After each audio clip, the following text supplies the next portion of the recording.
नमस्कार दोस्तों, मैं अंकुर उपाध्याय स्वागत करता हूं आप सभी का एक बार फिर से अपनी नई वीडियो में। बाजार में काफी हैवी वॉलेटिलिटी देखने को मिली हमें आज के सेशन में। पहले निफ्टी ने अपना इंपॉर्टेंट लेवल ब्रेक करा और सीधे इंपॉर्टेंट लेवल के पास पहुंच गया। उसके बाद और बड़ी गिरावट के संकेत आते हैं, लेकिन सेकेंड हाफ में रिकवरी हमें बहुत स्ट्रांग दिखी। एट द एंड निफ्टी अपने इंपॉर्टेंट लेवल के नीचे बंद हुआ है, लेकिन थोड़ा सा ही, ज्यादा नीचे बंद नहीं हुआ। एक तरफ आप निफ्टी की चाल रख लीजिए और दूसरी तरफ आप कच्चे तेल की चाल रख लीजिए, आपको दोनों सिमिलर मिलेंगे। कच्चा तेल $100 के संकेत दे रहा था, $100 पे ट्रेड कर रहा था, निफ्टी खुल गया 150 पॉइंट नीचे। कच्चे तेल में धीरे धीरे गिरावट आई और निफ्टी में धीरे धीरे तेजी आई। कच्चा तेल जब $97 के पास पहुंचा तो मार्केट 23,800 पे वापस आ गया। उसके बाद एट द एंड जो ट्रेडिंग की पोजीशंस लोगों की होंगी उसको देखते हुए, मैनेज करते हुए निफ्टी एट द एंड 23,767 पे बंद हुआ है। एग्जैक्टली मैं आपको बताऊं तो अब कच्चे तेल को मैं आप सभी के साथ डिस्कस करना चाहूंगा। कच्चा तेल करंट सिचुएशन में $98 बैरल्स पे मैंने 1 घंटे पहले देखा था। अभी जो ट्रेड कर रहा है 97.83, यानी ऑलमोस्ट $98 ही आप कह सकते हो। 0.3% की गिरावट है। अब आप दो चीजें समझिए। मार्केट इंतजार कर रहा है एक अच्छी खबर की, या फिर मार्केट होप में है कि जल्दी अच्छी खबर आ जाए या टेंशन कम हो जाए। क्यों कह रहा हूं मैं ऐसा? देखो, ब्रेंट क्रूड $70 चला गया था नीचे में, वहां से $101 का हाई लग गया है, यानी $31 ऊपर चला गया। राउंड फिगर में देखूं मैं, 70 का $31 50% हो गया राउंड फिगर में, मोटा मोटी लेवल पे, ठीक है। यानी कच्चे तेल के प्राइसेस में मोटा मोटी 50% की तेजी आ चुकी है। निफ्टी कहां से कहां गया है? निफ्टी 24,400 से 23,800 पे है, 600 पॉइंट गिरा। कब? जब कच्चा तेल 50% भाग चुका है, $100 पर आकर खड़ा हो गया है। अब आप ये सोचो, मतलब $100 पे 50% की कच्चे तेल की तेजी पे क्या हम 600 पॉइंट ही गिरेंगे? केवल सोचने वाली बात है। और मैं आपको बताना चाहता हूं, कच्चा तेल $100 से $97 हुआ, नीचे से 200 पॉइंट रिकवर कर गया निफ्टी। और अगर एक खबर अच्छी आ जाए ना कच्चे तेल को लेकर, केवल एक खबर, आप देखिएगा कच्चा तेल सीधे $90 मिलेगा आपको, या उसके भी नीचे, और मार्केट सीधे 300 पॉइंट ऊपर कूद जाएगा। क्योंकि मार्केट के लिए ना कच्चा तेल की समस्या सिर्फ इतनी है कि ये लड़ रहे हैं बिना बात।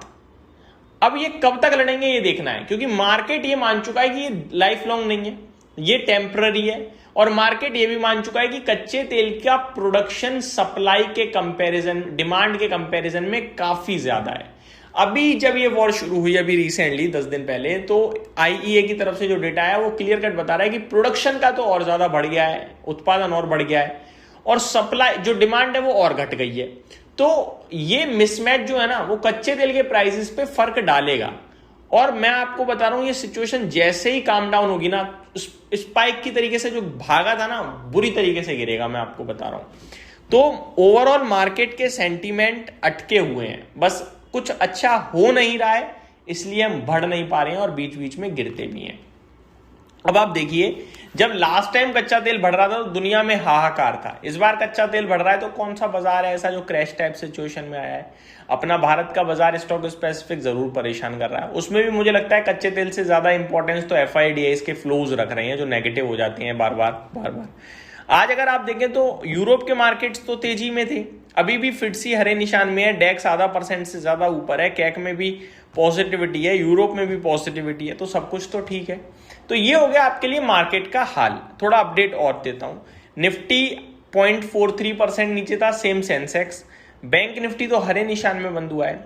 मिड कैप इंडेक्स मात्र 0.1%, यानी फ्लैट बंद हुआ है भाई एक तरीके से, और स्मॉल कैप 1/3% नीचे बंद हुआ है। मार्केट ब्रेथ 1328 शेयर्स पॉजिटिव थे, 1615 नेगेटिव, तो थोड़े गिरने वाले शेयर्स की संख्या ज्यादा थी।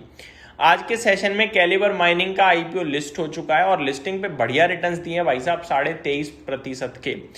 क्वार्टरली नंबर्स आ रहे हैं, चल रहा है रिजल्ट सीजन। आज भी काफी सारे इंपॉर्टेंट नंबर्स आए हैं जिनको मैं आप सभी के साथ डिस्कस करूंगा। लेकिन अब चलते हैं आज की दूसरी बड़ी खबर पे।